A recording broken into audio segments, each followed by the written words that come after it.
De hecho, las artes pueden ser consideradas hermanas, ¿no? Porque ya los griegos lo vieron en las 9 musas, estos 9 seres lineales en los cuales confluían todas las ciencias y las artes. O sea que ningún arte está por encima de otra, sino que están todo el tiempo como en una sinfonía entre ellas.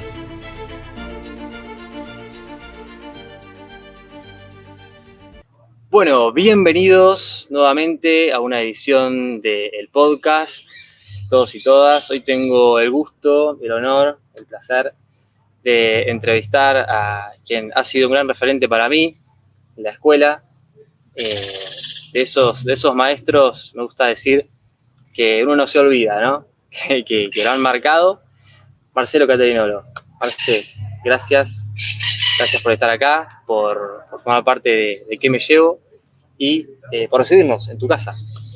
Bueno, Fran, muy un gusto realmente que podamos seguir compartiendo a pesar de que ya la parte de escuela quedó atrás, pero no quedó atrás todo eso, no sé, primero la estima y después, encontrar a tu generación, que no está tan distante de la mía tampoco, pero también siempre en un proceso creativo, en una búsqueda, una expansión. Así que el agradecido en este caso también soy yo.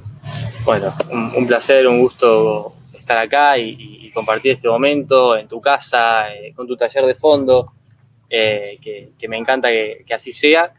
Y bueno, si te parece, estaría bueno que vos te puedas presentar un poco brevemente quién sos para la gente que no te conoce y que vaya a escuchar esto. Y así vamos arrancando con la entrevista.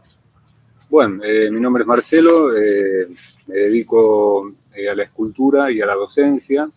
Soy profesor de historia en la Escuela Clara de Asís de Ingeniero Maswich.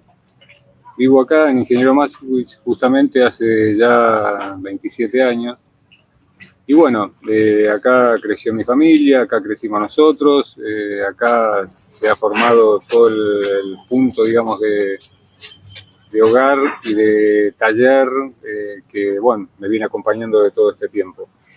Se puede decir que marcharon juntos tanto el tema plástico con la escultura como la docencia. En el momento que yo me afirmo espacialmente con un taller e ingreso como docente a la Escuela Clara de Asís, siempre estuvieron como compenetrados, tanto la actividad plástica como la docencia. Así que muchas veces me cuesta separar qué es una cosa y qué es la otra, en el sentido de que cuando uno, supongo que ejerces una acción sobre un material, también ese material te está haciendo de docente al momento de descubrir las sutilezas de una disciplina. Y cuando uno está en un aula trabajando con estudiantes, materia viva, que ya, digamos, la impronta también, aunque sea invisible, no quiere decir de que no sea igual de fuerte, igual de intensa, el docente que pretende tener ese rol, también es importante que sienta que está aprendiendo muchísimo de quienes son los que van a llevar adelante la vida cultural, social, política del futuro.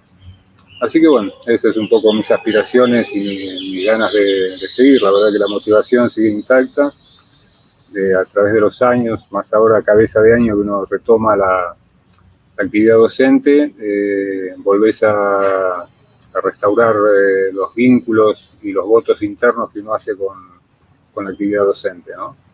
Impresionante, Marce. Con esto que me decís, sigo confirmando esta gran vocación, ¿no? que siempre has tenido y que por algo en muchos nos has dejado marcado y en el recuerdo de tus clases. Y bueno, me parece buenísimo también ya ligarlo a una de las preguntas que te quería hacer, y es fundamentalmente eso. ¿Cómo influye el arte? ¿Qué rol fundamental tiene, a tu manera de verlo, en la educación, ¿no? El arte obviamente es muy amplio, pero en la parte que vos trabajás. Bien, perfecto. Cuando tenemos una materia que es arte específicamente, nosotros sabemos por haberlo compartido, y vos hiciste un recorrido amplio por la escuela Waldorf en este caso, que ponen se pone mucho acento en todas las actividades artísticas. No como pretendiendo de que ese joven o esa joven devengan en artistas plásticos, sino que el arte, como una de las fuerzas específicamente humanas que viene marchando con el ser humano desde los inicios, muestra siempre su potencial pedagógico. Cuando uno aborda con sus manos cualquier actividad artística, o cuando tiene experiencia con el color, por ejemplo, todo lo que es, sin especificarlo en lo escultórico, que es la parte que a mí me toca, sino, por ejemplo, con la pintura o la música, vemos que es esa alma que se vincula a esas actividades y realmente llega a despertarse de un sentimiento estético, un sentimiento de placer artístico, ya ahí está cumpliendo su función. De hecho, las artes pueden ser consideradas hermanas, ¿no? Porque ya los griegos lo vieron en las 9 musas, estos 9 seres divinales en los cuales confluían todas las ciencias y las artes. O sea que ningún arte está por encima de otra, sino que están todo el tiempo como en una sinfonía entre ellas. Podemos hablar de música en una construcción arquitectónica también. Wow. Lo musical de lo arquitectónico, lo pictórico, en fin. Así que en esa interdependencia, digamos, y volviendo al tema de por qué el arte en la pedagogía es como una de las herramientas más poderosas, o tan poderosa como el hecho del conocimiento puro, ¿no? Como la ciencia, desde el pensar, que desarrolla su búsqueda, busca hipotetizar, busca inferir en el conocimiento. Bueno, con las artes es lo mismo, pero traído, digamos, a modo de imagen en el mundo sensible. Tremenda respuesta, Marce, muchas gracias. Y qué interesante este punto que marcás de las artes colaborando entre sí, ¿no? Me parece fundamental ante esto que te decía del arte como algo muy amplio. Me parece algo profundo, ¿no? Porque ahí es donde justamente está lo rico, lo que vos mencionabas del elemento educativo. Así que buenísimo. Y vinculo esta parte que me mencionaste de Grecia y de todo ese conocimiento que vos también tenés muy presente. Contanos un poco sobre la mitología griega, porque yo tengo las historias tuyas acá muy presentes en tus clases y demás, donde siempre no era simplemente con Marce hacer algo, ya sea modelando, ya sea en una clase de historia del arte, sino que siempre había un condimento imaginativo, siempre había un condimento que venía de toda esta sabiduría griega. Sí, me tocó, no sé, en esta vida pensar o vivir desde muy pequeño todo lo que Grecia como época de una civilización ya pasada en un sentido histórico, pero presente en sus posteriores legados y manifestaciones. En el caso de la mitología, fue en Grecia donde se dio este pasaje entre el pensamiento todavía impregnado de imágenes muy abarcantes, como la de los mitos, al pensamiento racional. O sea, cómo justamente ese pasaje del mito al logos en un lugar muy pequeño del Mediterráneo se empezó a mover, digamos, esta transición, esta transformación entre el pensamiento racional, que es el que puede justamente ponerle contornos claros a la realidad que contemplamos o pensamos, dejando atrás un universo de una riqueza imaginativa, simbólica y artística de primer orden. Ajá. En el sentido de que no ha perdido jamás, y si uno indaga hasta en lo cotidiano que nos rodea, ¿dónde encuentro yo a un dios griego, por ejemplo, o dónde lo puedo percibir en un pensamiento, en una acción, los griegos revistieron de imágenes aquello que, a través del mito, aquello que fuerzas que estuvieron operativas en la humanidad en tiempos muy antiguos. Obviamente, desde un punto de vista, podemos decir que los dioses acompañaron a los seres humanos hasta poder dejarlos andar con sus propios pies. Entonces, el mito es como una...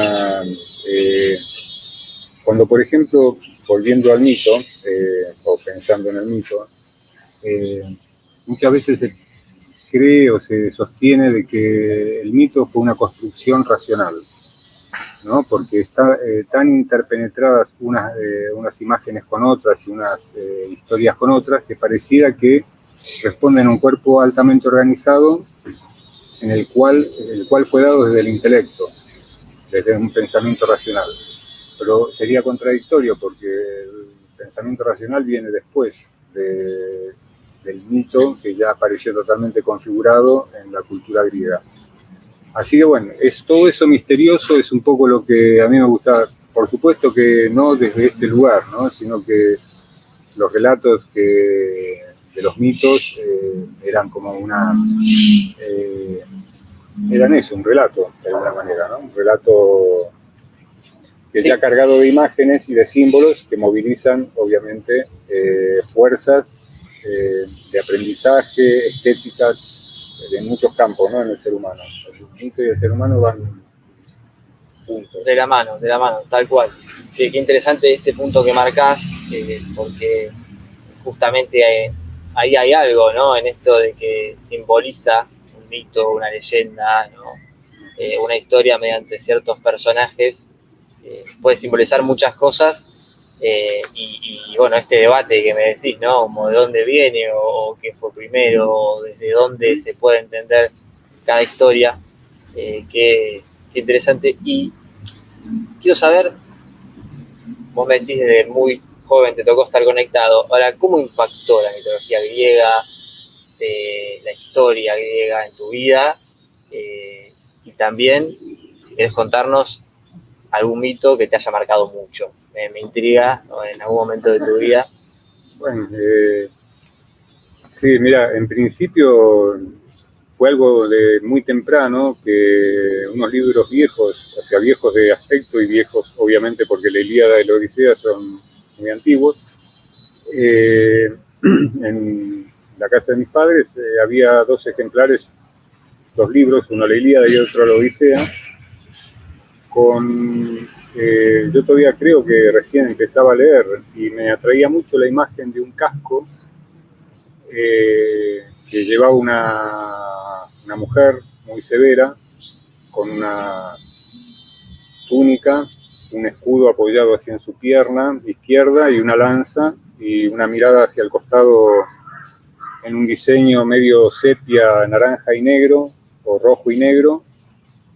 Esa imagen me atraía como algo que, no sé, era muy fuerte, ¿no? Sentir, y el casco era algo como muy atractivo, atrayente, potenciaba algo que no podía darle forma. Con el tiempo fui entrando más en la figura, más allá del casco. Me llamaba la atención que era una mujer la que estaba ataviada así con lanza, escudo y casco. Bueno, cuando empiezo a entrar, después de esa imagen, el libro era muy austero, que no tenía más que guardas griegas, muy hechas de manera muy arcaica, ediciones muy viejas, pero con un espíritu que ingresaba, digamos, a la obra literaria desde la estética también. Y bueno, ahí entré, digamos, a ese impacto que me generó, digamos, el saber de una ciudad que estaba siendo sitiada por guerreros griegos, y la historia de Troya, y en fin, todo eso, y después obviamente se desprende la Odisea, y ahí también nuevamente vuelve a aparecer como desde otro momento de toda esa gran gesta que es la Ilíada de la Odisea, algo muy, muy fuerte.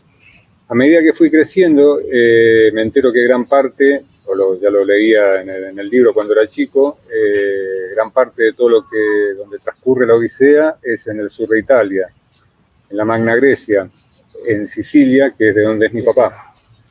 O sea que también tenía ahí algo que se enlazó también por el lado claro, de lo hereditario, vamos a decir, ¿no? O sea que había muchas cosas que siempre con el tema griego eran coincidentes.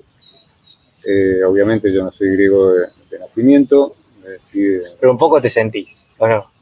Bueno, podemos decir que espiritualmente hay algo ahí, viste, que está presente. Así que bueno, y después mitos, te puedo decir que más allá de los héroes, ¿no? Que fueron toda la gesta de los héroes de la Ilíada y la Odisea, obviamente interpenetrado por los dioses, porque ahí son las acciones de los dioses que entran a vencer los humanos. Después se empieza a despertar todo este tema mitológico como un interés personal muy fuerte. Y bueno, ahí, no sé, aparecieron todos. No tienen fin, son infinitos. Es otra humanidad, el equivalente a otra humanidad de la cantidad de mitos y seres, no solo manifiestos como humanos, sino también todos los seres de la naturaleza, las náyades, los seres del agua, las hamadríades, la ninfa de los fresnos, o sea, seres de los árboles. Aparece una riqueza que vuelve a enlazar a la entidad humana a la fuerza de la naturaleza. O sea que nunca las deja atrás. Ser humano y naturaleza dentro del mito están siempre, hay mucha metamorfosis, hay mucho cambio de forma. Seres que son captados por algún hechizo y moran durante 1000 años dentro de una piedra hasta que alguien los puede rescatar.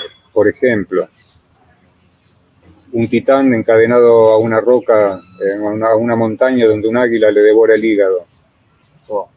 Como Prometeo, por ejemplo. Decís que con esa imagen, de hecho todos los pintores de todas las épocas y los escultores también, han tomado eso como tema artístico muy protagónico, porque tiene que ver también con arquetipos que el ser humano va evolucionando. Va desplegando, ¿no? De hecho, fíjate que no solo el mito trasciende también, hasta se puede pensar en lo científico del mito. Prometeo es un titán que se rebela contra Zeus por otorgarle el fuego a los hombres que estaban a punto de extinguirse como raza. Wow. Entonces, ese acto genera la cólera de Zeus, es encadenado al Cáucaso por toda la eternidad, y desde ahí un águila todos los días venía a roer el hígado que se regeneraba durante la noche. ¿Qué es lo que sucede con nuestro hígado como órgano realmente?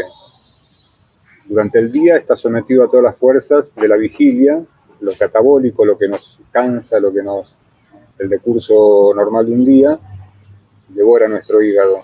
Y muy laborioso, ¿no? Es laborioso, el hígado es un órgano poderosísimo que ayuda a que la conciencia esté presente, ¿no?